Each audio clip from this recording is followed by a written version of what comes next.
हां या ठिकाणी सर्व सातारकरांना सांगतो की तुमचा जो मतदानाचा अधिकार आहे तो ताबडतोब तुम्ही येऊन आज दिवसभरामध्ये 5-5:30च्या आत बजवायचा आहे। मी फक्त अपक्ष उमेदवार म्हणून नाही करत आहे, तर मी टी स्टार म्हणून सुद्धा सांगतोय, सेलिब्रिटी म्हणून सुद्धा सांगतोय की मतदान करा।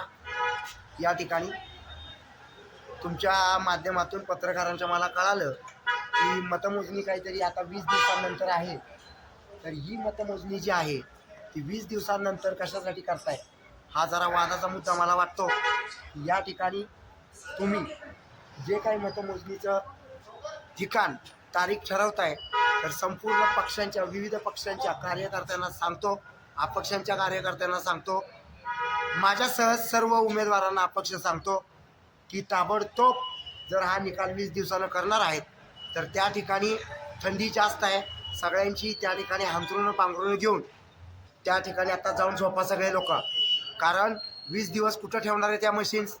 काय उद्या झालं तर शरद पवार साहेब सारख्या लोकांनी सांगितलं होतं की मशिनीमध्ये घोळ आहे, तर तसा घोळ करणार आहे का? मला काय बोलायचं नाही कुणाला। BJPचं जर काही षडयंत्र असेल तर असं करू नका। हा देश संविधानामुळे चालतो आणि संविधानामुळे ही जनता आहे आणि जनतेमुळे हे संविधान आहे। आमच्या जनतेला वेड्यात काढायचं काम तुम्ही करायचं नाही।